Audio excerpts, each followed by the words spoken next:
And welcome back to the next episode of Perspectives with Jeremiah Stephenson. I am your host, Jeremiah Stephenson, and this is the episode before the finale episode of Season 1 of Perspectives with Jeremiah Stephenson.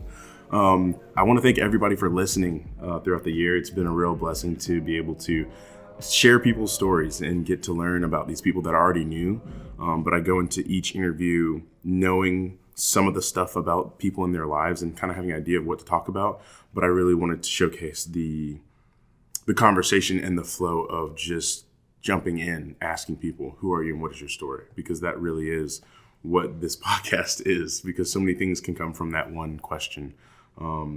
So I thank everybody, and look out for me next year. I'm going to do some more stuff, many things it looks like at the moment, but we'll see what goes down. I'm really excited about it. Today, we have a wonderful person, a wonderful friend. I consider him a mentor too. A great, phenomenal person, Dave Pileggi. What's up? Dave? How are you? I'm wonderful. So stoked to be here, man. Dave is an actor. He's an author. He's a screenwriter and a director, among many other things. Many other things. It's true. How are you doing today? Great, man. Awesome. So stoked to be here. I'm so excited. Me too. I actually brought this up to Dave. I was like, Dave, this is what, back in the summer? Or yeah. Like, I think it was back in the summer. I was yeah. I know I'm going to do the rest of the season. I'm going to have you like right before the end and maybe the last episode. Not really sure, but it's definitely going to be a thing. Yeah. So to finally have Dave up here is, I don't know, it's wild to see that I was going to do something. And you accomplished the goal, man. It's coming through. I love it. Awesome. So tell us about your day a little bit, and then we'll go straight into everything. Yeah, we had a super great day. We had a big family morning this morning, just kind of spending some time, quality time with the kiddos. Got a great call from the agents today on some stuff, and then came down here to the studio, getting it prepped and ready for our on-camera improv class, and prepping for this coming year. Like, spent a good 2 hours today just praying, meditating, journaling. Nice. Really focusing on like what I feel is to come, which is crazy exciting. So yeah, it's been a really good day. Nice. As always, I like to say at some point, let's jump right in. Yeah. And my first question is, who are you and what is your story? I am David Joseph Pileggi. Each one of those names means something really dope to me.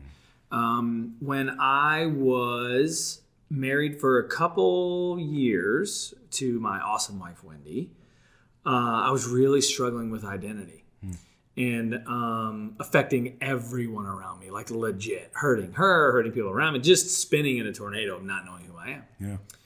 So spent some time alone, a few days actually, just fasting, praying, trying to figure out the crap I am and what life was about. Yeah.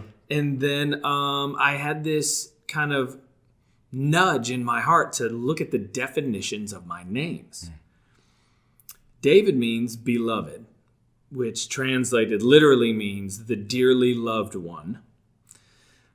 Joseph, my middle name, means he will add to. And one of the translations of that is everything he touches, he adds to, which I love. Which is amazing. And the last name, Pileggi, is a literal root from an Italian root word, meaning tranquility, calm, and peace. Ooh, you better walk into that song. Woo! Come on, right? So I, at that moment, had this really cool, like, revelation moment of who I am. Yeah. If I can live by those names. No, obviously it took a while for me to walk into it, right? But that's the journey. But yeah. So let's go to you as a child. Let's start from the beginning. Oh man. I was off the charts ADHD before they had ADHD. Okay. They knew I was literally they just called me manic, called me crazy, called me maniac because they didn't know what was wrong with me. I was just everywhere all the time. Yeah. And my poor mom had three of us, right? Older sister, younger brother, me in the middle. And they tried to put me on some medication. I forgot the name of it. It may have been Ritalin. I'm not exactly sure. Okay. But whatever medication it was, my mom tells this hilarious story where she gave me this medication. And in her mind, she was thinking, man, in an hour, I'm going to have some peace and some quiet. It's going to be amazing. So my body had a reverse reaction to the medication. And it got me more crazily Did it take excited. you from 100 to 1,000? It did. Oh my gosh. Literally, she heard a noise in the kitchen. She tells this story that she walks in and I am standing on the counter with plates in my hand, screaming, Tarzan! Like that's the story. And she was like, what is happening? So, but growing up, I really was the black sheep. I was always happy, excited, wanting people to laugh, wanting to make people laugh, always wanted a stage of some kind. Always just was constantly the clown, and sometimes even on purpose. I remember some specific moments where I would see someone and I knew they were sad or having a bad day or whatever. And I would strategically go up to them and just try to make them lose it on purpose, you know? What was your middle school years like growing up? It was super weird and awkward like everybody else's, you know. It was a jungle. Everybody's fighting for position, right? Our home life was super interesting. My parents were going through a crazy hard money time. So it was always stress and madness and crazy and worry and whatever. And then going from that to middle school, I had a small core group of guys that were my friends, but we were definitely outcasts. Yeah. In a lot of the senses, not outcasts like people not liking us, like the movies, like Mean Girls. It wasn't like that in the dude version. It was almost like chosen. I chose to be outside the system. I chose to be. You know what I mean? Like I saw it, and I saw the hard work it would take to get in there. And whether it was out of laziness or wisdom, I don't know. I can't say either one. But I just know I was like, nah, I'd rather just sit alone. Well, growing up in high school, I was homeschooled all the way through, for those of you all who haven't heard. We had the homeschool co-op. And I was one of the most popular kids in the co-op. And it was like, it was fun and it was cool. And I was like, I could go in between all the groups of people, but I chose to like withdraw, and I took like a handful of people, and then I made our own like little clan. Yeah. And I was like, these are my people. Like, I know everybody else, but like you guys are like really cool and speak to me. Yeah. So and I played sports a lot. I was a good athlete, super fast for some reason. I was just faster than everybody for some weird reason. Loved baseball, soccer, basketball, like pretty much everything I did it. And so that brought me attention, which I loved because everybody loves attention. Oh, yeah. But in the social dynamic of things, I never fit in. I always was the person who just was left out because I just didn't fit. Prom night had all my guys renting limos and whatever. And they knew I didn't drink because I was training for baseball and really focused on that, super driven, you know? Yeah. So they all did it and was just like, yeah, sorry, dude, we ain't got no room, you know? I was like, okay, but you're my freaking boys. Like, what the crap? What's going on? But it was that kind of thing, right? Like, I knew from a young age I was separate for a reason. And it was interesting. Like, prom night, everybody got trashed. Everybody was hooking up. And then, me and my little lady went to the deal, and she had to be home early, so I dropped her off, and I was like, I guess I'll go eat somewhere or something, right? It was like, so a lot of people would go, oh, that's so sad, right? But like, what did I miss out on, right? Like, one of the kids got in a car wreck. One of the kids, like, dad was mad because he threw up. He couldn't get in the house, so he crawled up in the truck and then threw up all over his dad's truck. Like, if that's what I'm missing out on, I'm good. I'm good. We're having a great time. It's wonderful. Right, but I look back on it, and one of the things that it showed me was the lack of importance of it all, in the grand scheme of things. And when I speak to high schools and middle school kids, I always remind them, I always tell them, if you think of where you're going, where you are becomes smaller. And even though I wasn't like as honed in as I am now on destiny and what I want to do, I always knew there was something bigger. So I never really worried about it all that much. Yeah. There's a question about high school. What did family life look like in high school? Because I want to connect all this together. Yeah. So family life in high school was almost exactly like middle school. Okay. Like in the small town we were in, there was very few jobs. jobs. There was a big cookie factory and a Champion factory. Champion, the athletic wear. Okay. One of their big warehouses was there. So a lot of people worked in those places. My dad was a social worker and also kind of part-time preacher-ish guy. Neither of those paid well, right? Yeah. My mom was a nurse, but had a bad knee injury from catching somebody falling off a bed. Oh, sad face.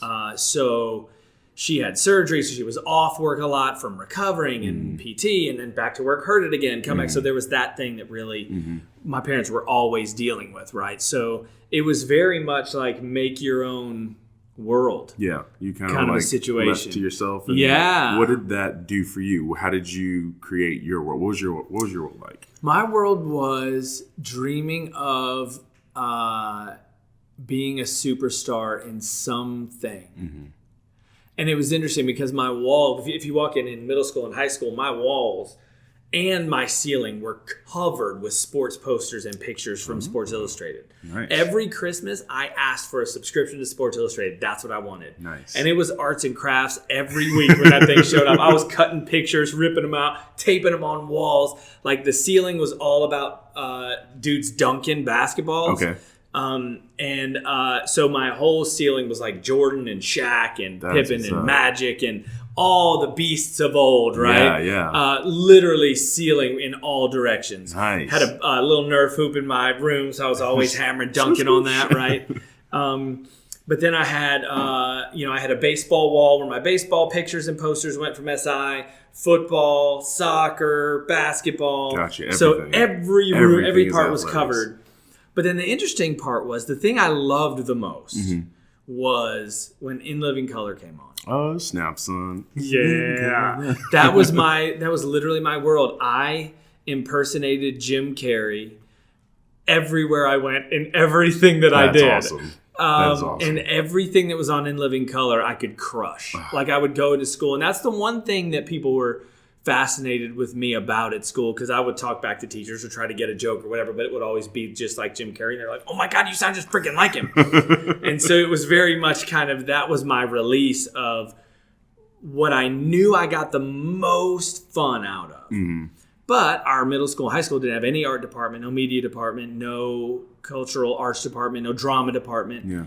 So it was just, figure it out. Nice. You know. So from here, let's talk about you graduate graduate high school. Yep. You go into college.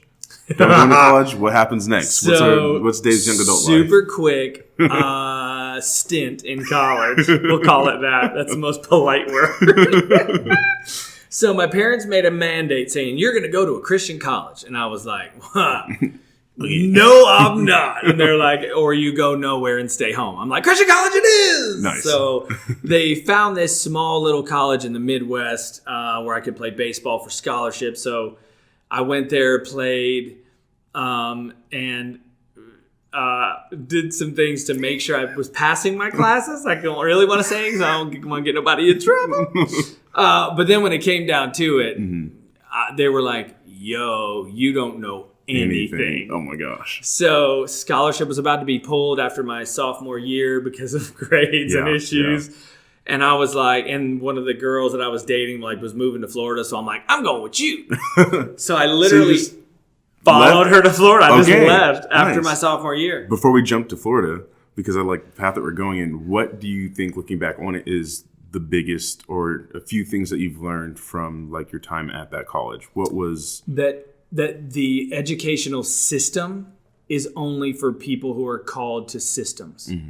That's really what I found. And even more so now today. Oh, yeah. I think college fails 90% of people who are in it. Because they do it because they think they should do it. And then they get out and they realize, oh, no, I didn't learn what I needed to learn. Or I can't get a job in my craft or in my field that I just am now $150,000 in debt to pay. So...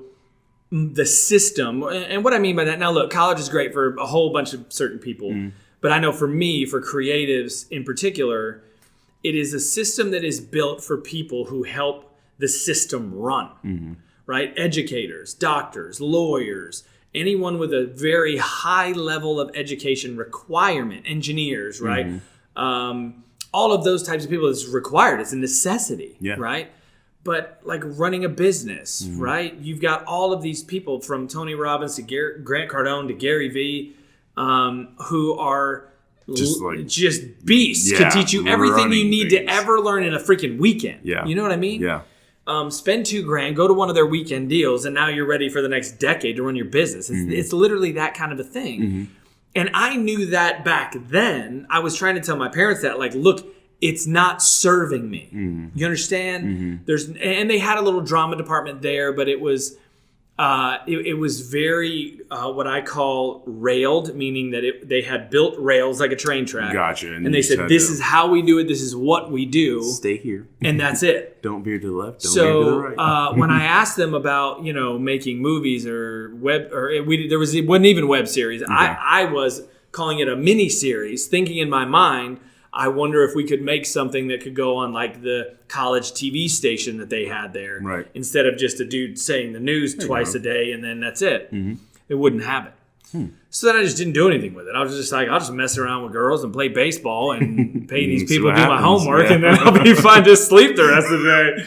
And so, and so because the creativity I always found was stunted, and in no way, shape, or form am I bragging on myself, just simply my ideas didn't fit. Yes, absolutely. Right? And I'm not saying I was so far advanced in front of everyone. It's really not that. It's just where I was creatively, it literally just didn't fit. You knew what you thrived in, and that was not a setting that served your purpose. Right, and there was nowhere for me to do my creativity. That was one of my biggest things.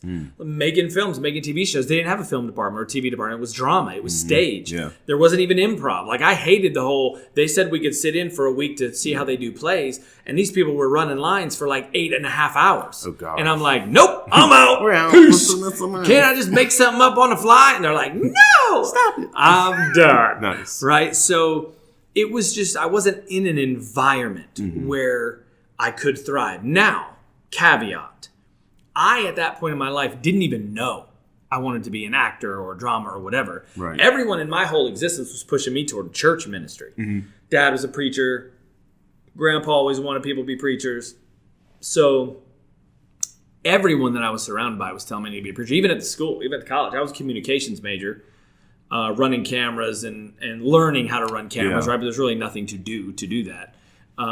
That's so true. It's so crazy, right? Learn to run this camera. What are we going to shoot? Nothing. You just the pastor walking back and forth. Yeah. And that's all. But they literally were like, you need to be a pastor. You need to be in ministry. You need to be in ministry. And I dreaded the idea, but I didn't know what else to do with my public speaking skill, my personality. Everyone around me was defining my skills as this is what you should do. Absolutely. Yeah. So, bam, I'm out. Going to Florida. So you end up in Florida. Yeah. What happens there? So I go to Florida, and I meet. I go to the girl that I followed down there, little tiny church that she was going to, and the pastor was such a dope dude named Gary Hamilton. Just one of the greatest humans I've ever met. Looked me dead in my cornea and was like, "You running from what God has for you. You need to knock it off." And I was like, who are you? I ain't even met you. What the crap? Right? But it was interesting because he, that week we sat down and talked. He actually called me and said, let me take you to lunch. So we went to lunch. He said, I'd love to mentor you and just get you wherever God wants you to be, like whatever it is. Yeah. And I was like, well, I guess it's church stuff because that's what everybody keeps telling me I'm supposed to be doing. So he mentored me to be like the youth pastor guy. Okay. Loved being on the stage talking, hated every other second of the whole thing. Every second of everything else I despise. Yeah. Legit. Just hated it. So through trekking trails from like church to church to church, never happy. Never. And in the process of all of that, never being happy, just hurting folks. Not giving a crap about people, which is kind of the whole opposite of being in church ministry, right? Absolutely. Complete opposite. Entirely different. The whole thing. And on weekends, I would kind of moonlight super secretive so no one would know. Going to like open mic nights, stand-up nights, doing stand-up and junk, and winning. Like I won like 5 or 6 stand-up competitions, just making junk up on the fly. Nice. Doing stand-up stuff everywhere I was. Like in Florida, I did it down there and like ran the club circuit and just won a bunch of stand-up stuff. Then I moved to New Hampshire because there was a church up there that wanted me to do some stuff. Super secretly. Oh my gosh. Weekends did the same thing up there. Oh my god. Nobody in the churches knew though, like legit. Yeah. Anybody from there who's listening to this are going, that's why he was never around on any of the weekends? Like that, yep. Friday, Saturday night, I was out and I was literally going around just doing stand-up stuff. Yeah. Yeah. So what did that, you get to New Hampshire, you, at this point, do you feel like you were still running or you were like trying to? I was just literally, and being, again, total transparency, I didn't know what I wanted to do. Yeah. All I knew was to do what I was told. Because in the church world, growing up, my spunk of me doing what I wanted was called arrogance. So I had a bunch of mentors, and then going up to New Hampshire, same deal. That pastor's like, you're extremely arrogant. We got to bust down this arrogance on you. Just do what you're told. Yes, sir. Yeah. Nightmare. Hated every second of it. Yeah. So then was only there for like a year or something, and then went down south. My sister was in Mobile, Alabama at grad school, getting her shrink degree. And so she was like, just come. And I was talking to her on the phone. She's like, just move down here. Like, it's freaking awesome down here. It's always warm and the people are dope. So I moved down there with her and sat there for a couple years and, did some church stuff, but it was terrible. And then had a nightmare situation. But through all of that, after all the nightmares, again, hating every second because I wasn't fulfilled, not knowing what I even wanted to do, I meet Wendy. Met her at church, and we started talking. She was at University of Alabama. Came home for break. We had breakfast that turned into lunch, that turned into dinner, that turned into a movie with the family. And that night we started dating. We've been together on the ever same since. night? On the same day. That's amazing. Yeah. That's wonderful. Literally one day, breakfast, lunch, dinner, and movie. What? We're dating from then on together since then. Congratulations. That's Thank wonderful. you. And it's been 19 years Very nice. together. 16 married, 19 together. Wonderful. And when is your anniversary? May 31st. May 31st? Woo! Okay. Yeah. My parents, theirs was June 1st. Oh, nice. June 1st, yeah. So everyone's like always getting married in that season of the time. Now here's where I will grab from your childhood a little bit. And let's talk about your marriage life. How do you see watching your parents as you lived your life with them growing up? How did that affect you as you started dating into marriage? But let's start on dating first. So the dating thing into marriage, there's been a progression. Obviously, every relationship has that, or at least it should. And if it Hopefully. don't, get out, right? Hopefully. But, Wendy and I both were very wounded and scarred from upbringing, stuff that happened as kids, the middle school, teen years, college, the whole thing, right? You always bring baggage with you. And our process of dating was very much learning how to let some of that go to function together. And then so we dated for a year and a half. We were engaged for a year and a half. Then we got married. And after a couple years married, we moved here to Atlanta to help a friend of mine run a company. And then she got a job with friends of hers that owned a boutique up here. Gotcha.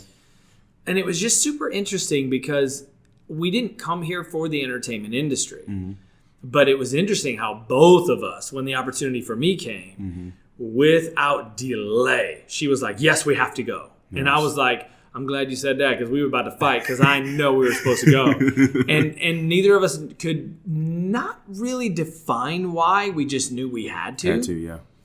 So we came up here. We're here for, I guess, 2 years-ish when the market crashed, something like that. Okay. Or a year and a half, something like that. When did that happen? That was like 2008? Yeah, I thought yeah. so. I wasn't sure, but I was like, I was a kid. I was busy playing games. So, So market crashed. Businesses went away. She got laid off. I got laid off. And then we're sitting there and we just...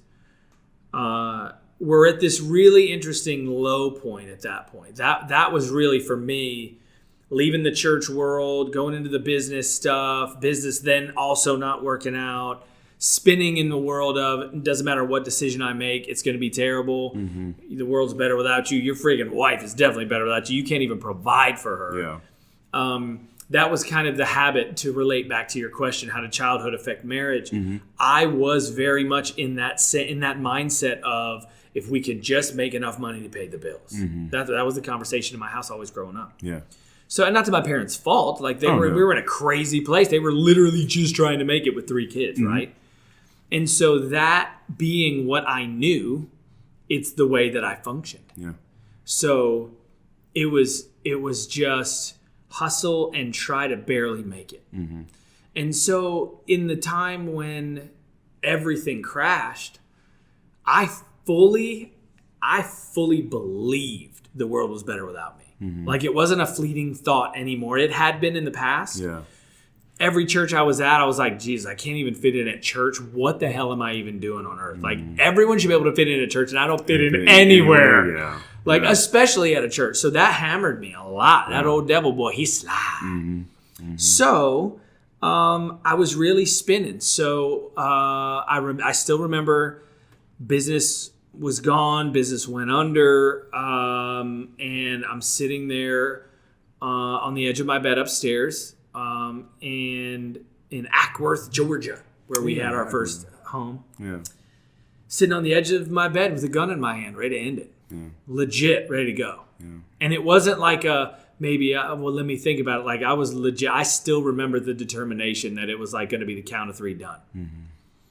And I had this thought run through my mind. Okay, God, I'm going to do a cliche thing. This is what ran through my mind. So I said, you got 60 seconds. You want me still here? Freaking show me. I literally took a deep breath, and I was fully calm, ready to go. And for some weird reason, my wife was downstairs watching TV. She turned it up really, really loud, and it was Oprah doing interviews with folks, right? Yeah. And one of the interviews was Denzel Washington. There was a couple other people, and some of the things they said struck me so freaking hard right between the eyes that it took my breath away. It shocked me. Because they were literally talking about moments in their life where I was literally sitting at right at that moment. And it was one of those things where God was like, you told me to do something. And I did. Here you go. and it was so profound that I said, God, I can't go through life doing what everybody else is telling me to do anymore. What do you want me to do? And I sat there super quiet, just resting in the fact that I asked a question and I needed an answer. And I'd never done that before. Yeah. I grew up in the church, never done it ever. Yeah. I never said, God, what should I do? And then just shut up and listen. And had my ears open and my mind open. So I have this sentence run through my head. Millions of people are sitting where you are right now. And a lot of them made a different choice today. You need to stop this completely. The entertainment industry is where you're called. Get in and never get out. And I wrote that down at the top of my journal. I still have the journal. I think you were telling us about it recently. I have it, and I open it to that exact sentence. Millions of people made a different choice. Yeah. And I knew right then I'm called to end suicide forever. That was my epiphany. That was my big light bulb moment. Yeah. Where I just knew. I literally heard the voice of suicide. I heard what it says. Mm-hmm. I know the thoughts it brings. Mm-hmm. You know what I mean? Yeah. I felt the feeling, the heaviness, the twitching, the worry, the wonder, and then the peace where it's just like, yeah, you got it. Go ahead and go. Yeah. I know all of the stages right to the moment. Mm-hmm. And so I just knew that was my calling. Yeah. So I went downstairs, talked to my wife, and said, and I didn't tell her actually what had just happened. I said, I have an epiphany. We're unemployed now anyway. Why not be unemployed doing what we love? Yeah. So she was a drama major as well, and loved every second of it. So she looked up an acting studio in town. We went down there. I joined the improv troupe. And my first improv show, there was a couple agents in the crowd that came up, invited me in for a sit-down meeting the Monday after. So I went in there and they signed me, and a month later I booked my first national commercial. Wow. And then it just rolled. Yeah. And I knew from there. Now, a couple times even in my entertainment industry career, I have lost the vision of why. Yeah. I've lost my why. Mm-hmm. Been super frustrated, made dumb decisions. But I know why I made those decisions. Right. It's because I lost my why. Mm-hmm. You know what I mean? Mm-hmm. And that's the biggest thing that I've learned, is that purpose always gives us the opportunity to stay on track. Because it's a foundation. You're able to pull yourself back to that base level. Because if you don't have that, you will literally float into anything. Yeah. You will tumble into the worst situations. So that, thank you for being vulnerable and open enough to share that with everybody. Absolutely. I really appreciate that. And I know that is your story that you do share a lot, but like, thank you. I really appreciate that. There was a situation recently where I was with a friend, and they were kind of in the same situation. And the way they had described it to me, it was the first time in a long time that it clicked. And like the sympathy and the empathy was like, I get that. And like once you get to that place, you're like, oh, I get that. And this is where I can, say this thing to help you understand. Like, no, you're bigger than this. Like, you are so much bigger than where you are at right now. Yeah. Like you are there emotionally, but you are so much more that you don't see. Well, and the thing that I realized is that, and since that point, I've been obsessed with psychology, the way our minds work and why. And studying it, talking to numerous psychologists, sitting in with some of my own strength, helping me out, right? Yeah. But also just talking with them, conversing, talking about the why this kind of thing happens, where the thoughts come from, how our minds process, all of those different things. It really blows my mind when you can get someone not to focus on themselves. Because when we focus on ourselves, that's when we're in danger. Psychologists will even say, if you could focus on service, someone else who might need you, the magnification of your own faults becomes molecular. When you're focused on you, you have nothing but a macro view of this massive amount of terribleness that you call yourself, right? But if you can give yourself permission to focus on others and help them, it doesn't matter what's wrong with you, because you're proving to yourself that a wounded, imperfect person can still crush and help people. That revelation is just freaking mind-blowing. There's a song there's a one line in the song, and he says, what is it called? This may have slipped off, but I'm going to segue. But what is it? I'm not a perfect man, but name a great man who was. And I love that. That's so good. Like, I really, really love that.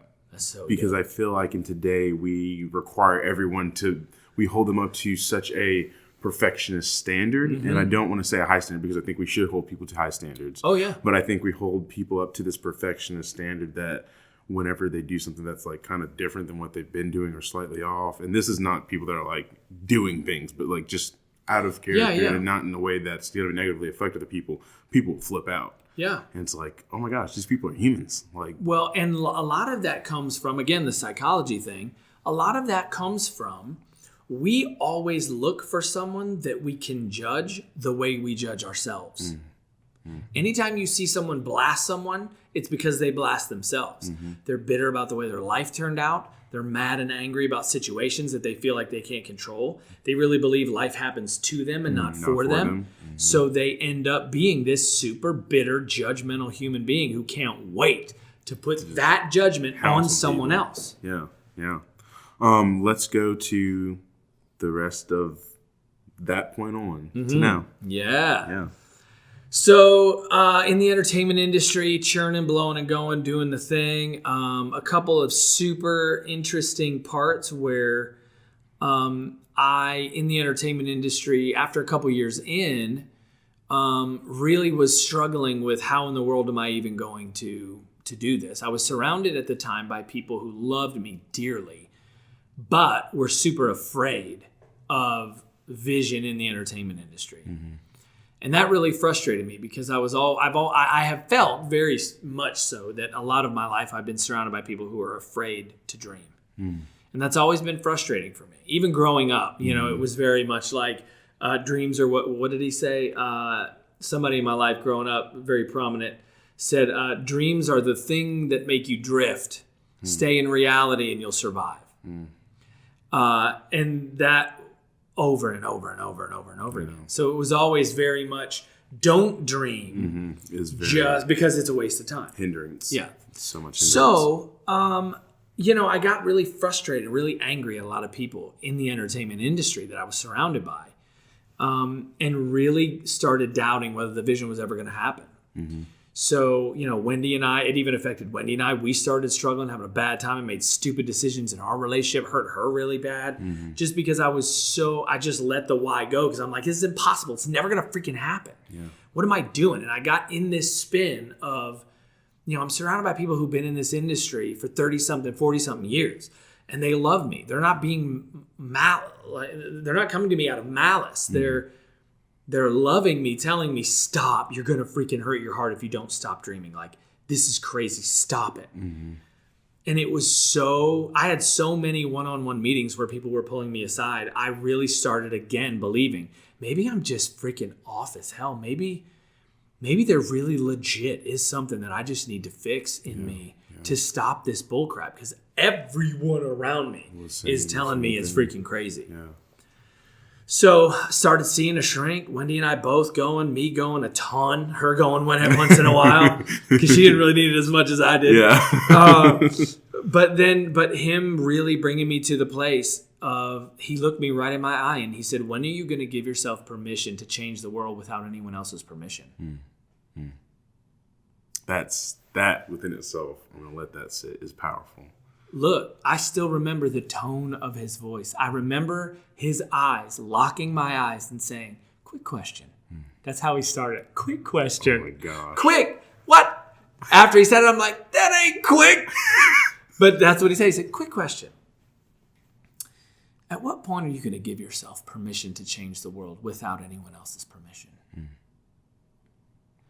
And I was struck so much so, I couldn't even answer. I didn't have another question. I didn't have a response. I sat there and he said, you're carrying a burden of not changing the world the way God's telling you to change the world, which is making you make idiot decisions based out of carrying that burden. Stop. He said, you let that burden go and you just tell people I'm going to change the world and then just watch what happens. And the craziest thing, man, he was 100% right. Yeah. I literally left that, went to my wife, told her exactly what we talked about. And she's like, well, I'm behind you. You freaking tell me whatever the hell you got to do and let's do it. Like, I don't care. Let's just do it. Yeah. So I said, I feel like I need to write this curriculum, this workshop. We need to start teaching creatives how to crush. So I literally I talked to 2 different psychologists to help me write it. This whole big book that we do our workshop, we still do today. Yep, I've taken it 3 times now. Right, yeah. 3 times now. And it's the thing that really was the springboard to put me in the rhythm of what I know I'm supposed to do in this industry. A lot of people, I got interviewed on a podcast a while ago, and all they wanted to talk about was bookings. How many bookings you have? How many oh my God, bookings. I said, let's not talk about bookings. Let's talk about lives changed. Yeah. How about that? Yeah. Every set I've ever been on, even to this day, even the one I was just on last week, there's always at least one person that I'm able to talk to and converse to either encourage, bring inspiration to, help them through a tough time, or just befriend and have cool moments with. Yeah. Whether it's a cast member, a crew member, a director, whoever, like it doesn't matter. It runs the gamut. I said, so, we can talk about bookings and that's great, but let's talk about purpose. Because bookings will always make you want more. Yeah. But purpose will always leave you thinking about how amazed and grateful you are that you just got to do that thing. Yeah. Absolutely. So that's really been, over this last 12 years, almost at 300 bookings total between industrials, commercial, TV, film. I started writing 7 years ago. We've got a show that has interest now. We also have a film that a producer, I just got an email 2 weeks ago that we're sitting down, legit, like actual possible dates first quarter that we might start pre-production. That's what's up. That's dope. That's what's up. And pre-production, production, and post-production in Georgia, in Atlanta. Nice. So that's going to be dope. It's amazing that when you give yourself permission to reach your dreams and change the world without anyone else's permission, things start moving at a pace that's a little bit scary. Yeah. But it's a fun scary. It's a roller. I always tell people it's a roller coaster scary. Yeah. It's the first time you ride the Superman ride at Six Flags scary, You're like, right? oh. You're literally horizontal to the ground, flying like Superman, but you're my life flash beyond my eyes. But yet you get off and you're just, like, that was I amazing. did it again. Yeah. Yeah. It's literally that. Nice. And I gave myself permission to never put a limit on me again. Dude. That was intense. My next question, I feel like is irrelevant. And intense in a wonderful way. Yeah, yeah. Like intense in such a way that I think this is something that I think I believe that it definitely needs to continue to be shared with people. Mm-hmm. Because just the expression and that one question, like anybody can ask that to themselves. Like I'm like thinking about it myself. I'm like, oh, what am I doing? Mm-hmm. Like it is a real thing and it's so simple. Because even the answer itself is so simple. Yeah. Because most of the times we know what to do. Yeah. So, our next question is, what's been on your mind recently? What do you want to talk about? Oh, man. Thank you. Literally anything. What's been on my mind? What has been on my mind is the amount of people who have literally that I have seen with my own two eyes, whose lives have changed by focusing on service. It's blowing my mind. It really is. Yeah. We're, the holiday season right now is upon us. So I've been encouraging a lot of people. I do this every year. Make a list of 10 people that you're going to contact over the 2 weeks of holiday season, right? Christmas, New Year. Yeah. Go, and I always tell people, find one charity, that you're going to volunteer at least once over the holiday season. Whatever it is, doesn't matter. And man, I'm blown away at the people whose hearts are changed. Yeah. I really am. It's been on my mind a lot. What about it has really caught your attention? How everything about them is different. Even looking at their social media, you can see the day that it changed them. Really? The day before, there's this one dude, literally day before, he's like, man, doesn't it suck when your agents don't believe in you and it's freaking terrible and nobody gets you? Whatever, it's the industry, man, it freaking blows, so freaking keep fighting, people. And then the next day, he volunteered at this particular charity, and it was like 3.5, almost 4 weeks ago from now. Okay. Every day is different. Wow. Completely different than the other deal. He's so much more empathetic, so much more gracious, so much more merciful, even in the way he delivers things, the way he talks about his day. A month or two ago, he had a post on there talking about like, well, here we are, another freaking rainy day in Georgia, right? But then it rained last week, and he was like, I just want to stand out in the rain and feel it on my face, right? Like it's just an interesting thing that happens to us when we serve someone whose life is literally touched and changed by us. I will say last year I took on a lot of responsibility, and in the process of taking on a lot of responsibility, in a weird way, things started to just come together. Like life itself was just kind of like, oh, you're doing more now? Let's look at this. Okay, this is something you've been working on.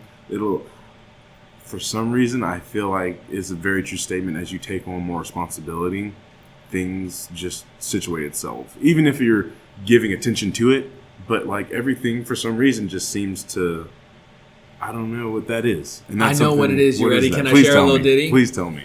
So there's a story in the Bible where it's a story of the talents, right? Well, a lot of people don't ever look at the translation of the words. I love translation of original language and original words. Right.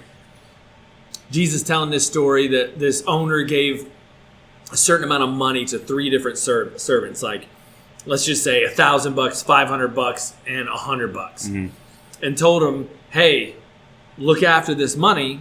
I'm coming back." So when he came back, dude 1 and 2 doubled it. So dude 1 had $2,000, dude 2 had $1,000. Gave it back to him like, "Yo, here you go, brother." It's your money. And he was like, "Blessed are you. You now are going to be in charge of more. I'm going to put you in charge of 10 cities so that you can enter your full joy." Notice, the full joy was attached to responsibility. That's an interesting thing that a lot of people miss. A lot of people are unfulfilled because they're not working towards what they're called to. Mm-hmm.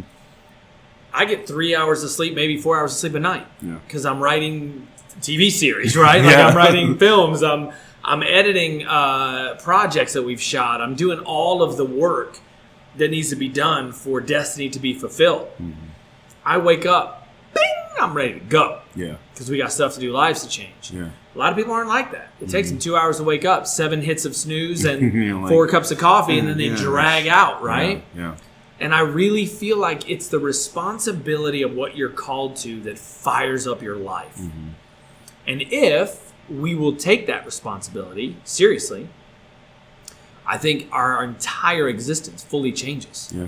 You know? I've experienced it. I definitely have. I definitely have experienced it. And it's something that in that time of my life, I felt this air of like, hey, well, that's great. Like, I have all the stuff I have to do, but I had delegated time. I was able to function within all of it in such a way that it just felt nice. Yeah. Like, even though I had things to do, I was like, I can get it done. This is cool. I don't know. Like, I feel like I'm simplifying it way more than, but it was just nice, and it was really cool. Totally makes sense. It was such a wonderful time in my life. Not that now is not, but like, I don't know, thinking back on it, whenever I've been thinking a lot about... It's a transitional period that kind of brought you to another place of functionality in your calling. Yeah. Yeah, and I've been thinking a lot about... It's a great time of life, man. Time in general is just...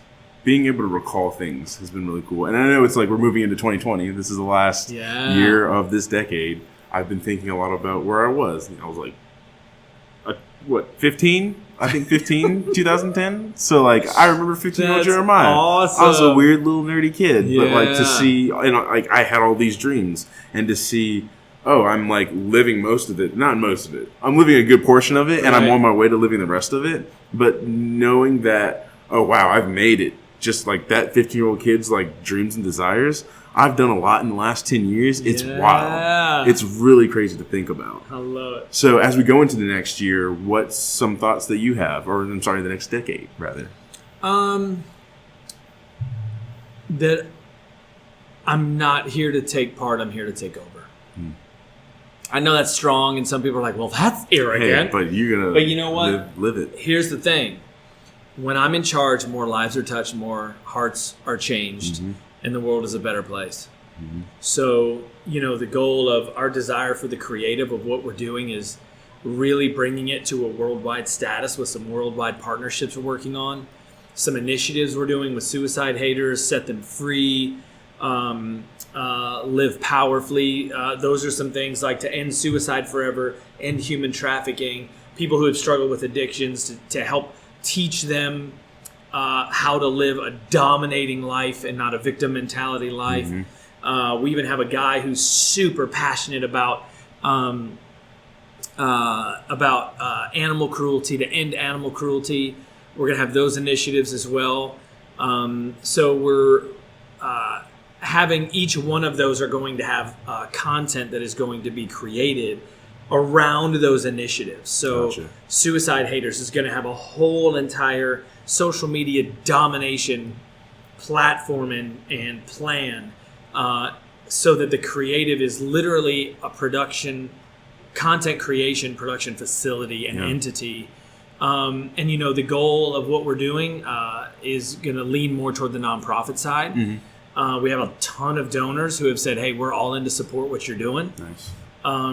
From TV shows to films to everything that you can imagine that we're going to be making, from including web series, social media content, strictly literally to take over in this next decade. That we literally want land in every state in America to build a creative center. Absolutely. And so that people have a facility, a place to call home. Yeah. Because the goal for us really is to connect creatives with people to teach them an insane amount of excellence in their craft, while at the same time connecting them to the power in their purpose. And we really feel like this decade, 10 years from now, it's going to be absolutely insane where we're going to be. I was going to wait and tell you this later. I'm going to tell you this now. Continue to go forth and do great things. Yeah. Like, just listening to that and picturing it in my head. And we've had several conversations like, oh my gosh, like it fills my heart to hear the plan being put in place. Mm-hmm. And then to watch the execution is so exciting. Yeah. It really is. Dave, now's the time of the podcast where our previous guest has asked you a question. Sweet. Would you like to know who our previous guest is? Yes. I cannot tell you because our listeners can't know unless they go back and listen to the last episode with our wonderful guest. It was a great conversation. Cool. So, our previous question from our previous guest is, if you could relive a regret you have, how would you change it? If you could relive a regret you have, how would you change it? So, there's a caveat to this. You know, the whole time continuum thing, right? Yes. So, if I could change it, but I would still have the same dope, crazy-ass life that I have right now, then yes, I would change it. But because that's impossible, I literally wouldn't change anything. Yeah. And I know that, now, look, I've heard people say that, who are like billionaires and millionaires and whatever, right? And I'm like, of course you wouldn't change anything now, goober. Yeah. Because you're freaking rich. Mm-hmm. But as I've grown and as I've learned who I am and what I've been through, I treasure so much the people around me now from my mistakes. Mm-hmm. I would almost regret changing a regret. Yeah. If it took appreciation of people from me. Mm-hmm. Well, one of the things that I say a lot, and I'm very sure I said it in this last episode, is if we don't have some of the experiences that we've had, we can't connect to people that are going through the same things or something similar to it, because we don't have the bandwidth to connect with them on that level. We may be able to talk to them, but I would say every time I hurt anybody in the past, I'm like, I wish I could freaking change that immediately. Yeah. But now where I stand, right, it very much is, it really taught me to be super appreciative and grateful of relationships and people, and make sure that I'm really attentive to what people need and who they are and how they function, you know? Yeah. I just realized I'm supposed to give you your question. You get to ask the next guest a question. Oh, yeah. But I realize I am the next guest. So I'm just going to go ahead and answer it now. Sweet. Because this will be the first time a guest has asked a question. I get to answer it. I love it. And then I think I may even let you ask another question for our host, who's hosting the next episode. I love it. So here's the question for both of you to answer. Oh, okay. Ready? Cool. Very cool. I love this. I'm going to reverse a little traditional question on you. Okay? What lesson or bit of wisdom and instruction would 5-year-old you give you today? Oh, wow. Can I answer it now?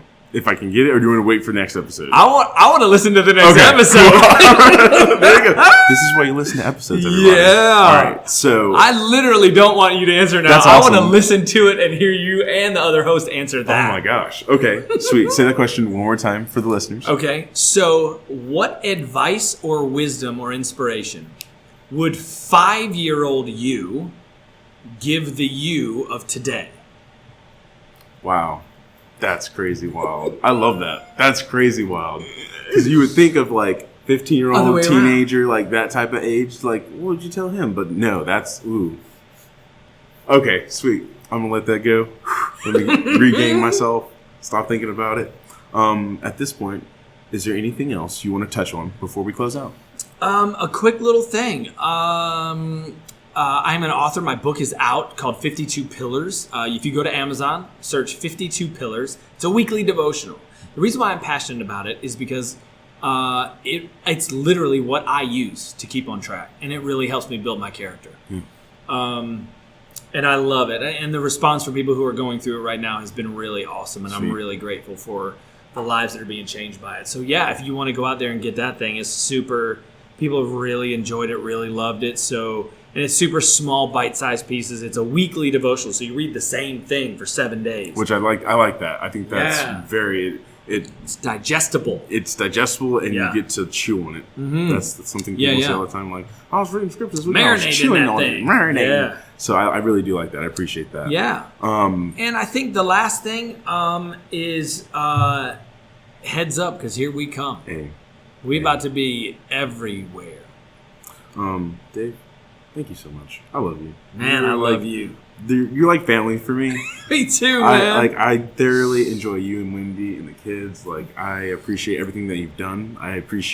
Thank you for walking in the steps that God has asked you to do that, because you've enabled other people to listen and hear His word, and to hear His heart, and to hear their own heart, and to see the things that God has placed in them. And I really appreciate that. Thank you, man. I really do. Well, thank you. I appreciate that big time. It's humbling and it's an honor all at the same time. Yeah. And I love it. So, everybody, I'm Jeremiah. You can find me on Instagram at ParkourGeek. That is ParkourG33K. You can find me on YouTube at A Token's Take, and that is ATOKEN''STAKE. I will be doing some live streaming again soon with some video games and with some friends. It'll be nice. You can also find me on Facebook, but if I don't know you, I'm not going to add you. Dave, anything you want to plug on your way out? I love that so much. So our studio, The Creative, here in good old ATL, is The Creative Movement ATL, both on IG and Facebook. And then I'm Dave Pileggi, DaveEPileggi, on IG and Facebook. I got people telling me I need to start doing TikTok and Snap as well, so I may end up being on there. I don't know. My social media guys don't do Snap, because Snap is dying. That's what I heard. From what I've been seeing. That's what I heard. Yeah. So The Creative Movement ATL, or Dave Pileggi, on IG and Facebook. Get some encouragement and stay hard at it. Thank you all for listening. I will see you on the next and final episode of the season. Be love, be life, and be.